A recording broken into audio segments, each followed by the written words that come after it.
S for study मतलब nothing. Hello दोस्तों, कैसे हैं आप सब। उम्मीद करता हूँ आप सभी ठीक होंगे। दोस्तों, आज हम आपको गैस्ट्रोपेरेसिस के बारे में बताएंगे। इसका हिंदी में जो मतलब होता है कि पेट इसमें पेट की मांसपेशियाँ होती हैं जो सामान्य रूप से काम नहीं करती हैं। जी हाँ, जो हमारी मांसपेशियाँ होती हैं पेट की छोटी हाथ में होती हैं, जो भी हमें धीमा वर्क करती हैं या फिर फास्ट वर्क करती हैं, मतलब जो सामान्य रूप से इनके वर्क कार्य करने की क्षमता होती है वैसे नहीं करती हैं, जिससे हमारा पेट डिस्टर्ब हो जाता है। और हम इसके बारे में आज आपको बताएंगे कि यह किन कारणों से होता है, उसके क्या क्या लक्षण होते हैं और उसका हमें क्या क्या ट्रीटमेंट करना चाहिए। सबसे पहले हम आपको इसकी डेफिनेशन बताएंगे। Gastroparesis definitions. Gastroparesis is a condition where the stomach muscles do not function properly, causing delayed or incomplete emptying of food from the stomach into the small intestine. It is also known as dilated gastric emptying. मतलब जो gastroparesis एक ऐसी स्थिति है जिसमें पेट की मांसपेशियां सामान्य रूप से काम नहीं करती है, जिससे भोजन पेट से छोटी आंत में धीमी गति से या बिल्कुल भी नहीं जाता। इसे गैस्ट्रिक खाली करने भी देरी भी कहा जाता है।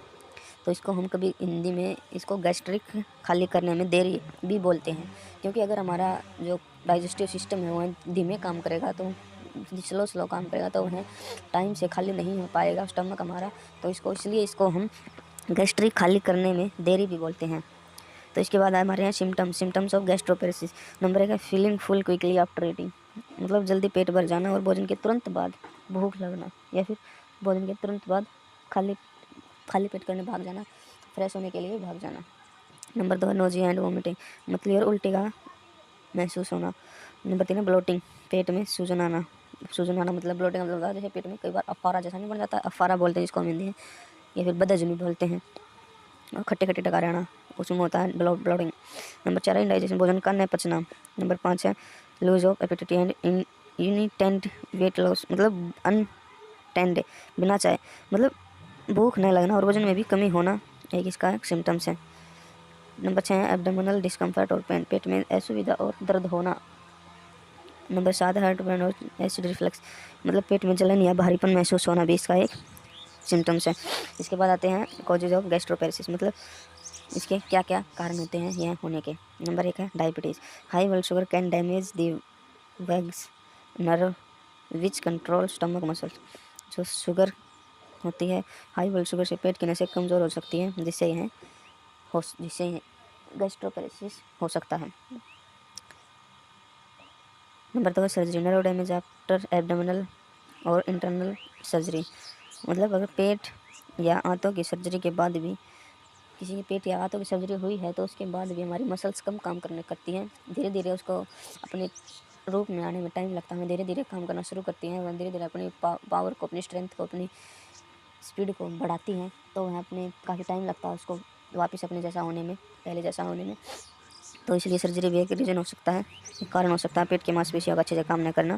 फिर इसके बाद medication, certain drugs like painkillers और antidepressant can slow stomach empty, मतलब दवाइयाँ होती हैं जो खासकर दर्द निवारक यानी पेन किलर या फिर एंटी डिप्रेसेंट दवाई होती हैं, इनके कारण भी हमारा पेट में डिस्टर्ब हो जाता है, हमारे पेट की मांसपेशियाँ अच्छे से काम नहीं कर पाती हैं।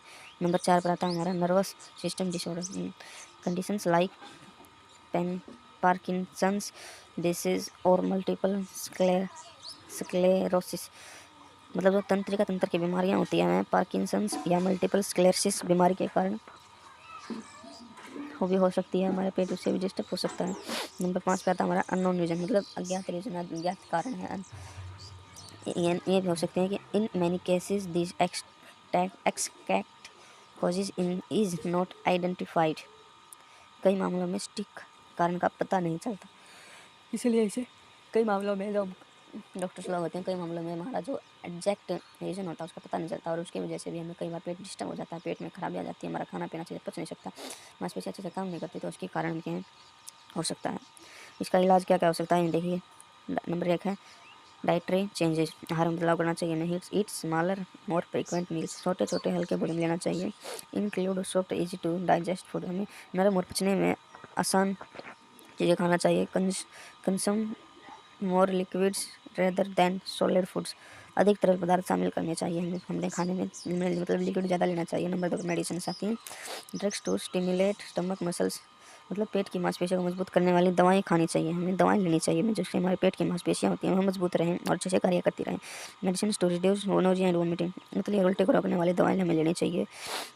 नंबर 3 है ब्लड शुगर कंट्रोल, हमें स्पेशली फॉर डायबिटीज पेशेंट, हमें विशेषकर खास तौर पर डायबिटीज़ शुगर के मरीजों के लिए हमें अपनी अच्छी शुगर की दवाई चलानी चाहिए जिससे उनका शुगर कंट्रोल हो सके और पेट में कोई डिस्टर्बेंस नहीं हो सके।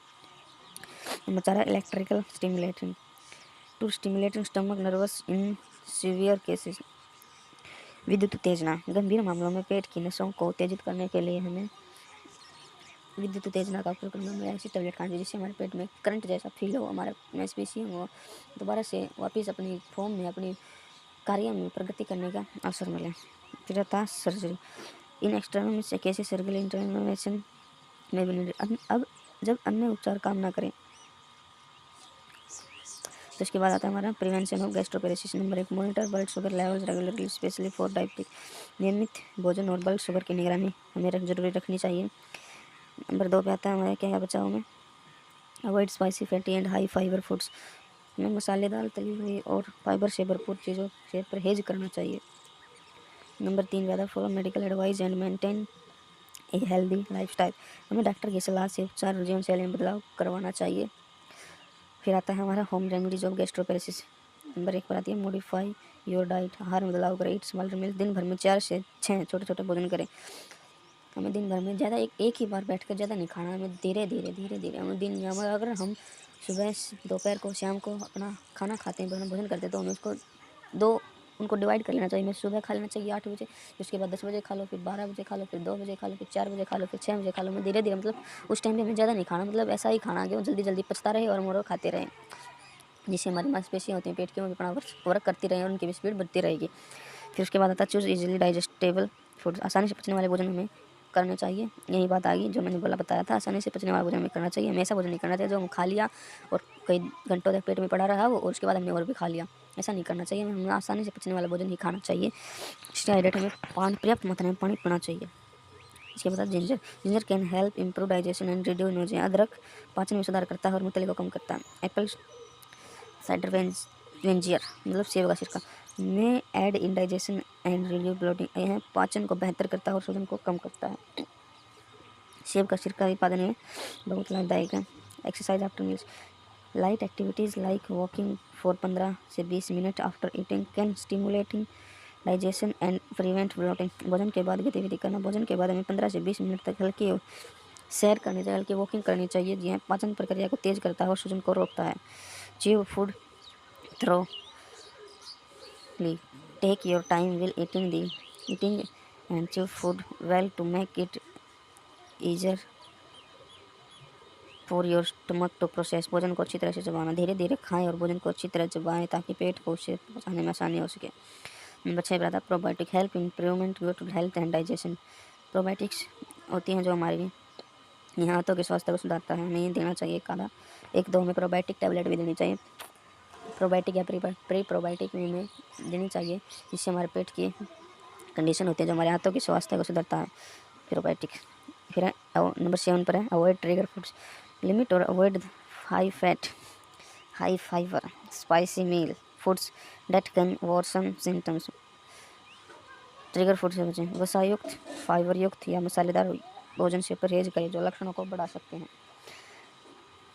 Peppermint relieves bloating and abdominal discomfort, पुदीना, यह सूजन और पेट दर्द को कम करता है, सूजन और पेट दर्द को कम करता है पुदीना। नंबर 9 है स्ट्रेस मैनेजमेंट, हमें practice relaxation techniques like deep breathing, yoga और meditation to reduce stress which can exacerbate symptoms, मतलब जो तनाव प्रबंधन होते हैं इसमें हमें करने चाहिए। योग, ध्यान लगाना, गहरी सांस लेने की तकनीकों का अभ्यास करना चाहिए ताकि तनाव को कम किया जा सके, जो लक्षणों को बढ़ा सकते हैं उनको, ये सब करके हम अपने लक्षणों को कम कर सकते हैं। तो यही थी हमारी दोस्तों वीडियो गैस्ट्रोपेरेसिस के बारे में। आपको अच्छी लगी हो तो कमेंट में हाँ लिखें, नहीं तो नो लिखें, और कुछ भी हमारे लिए कोई एडवाइस है तो कमेंट में बता सकते हैं। हमारे साथ ऐसे ही बने रहें। Please like, comment, share and subscribe my YouTube channel Study Nothing. Thanks for watching my video.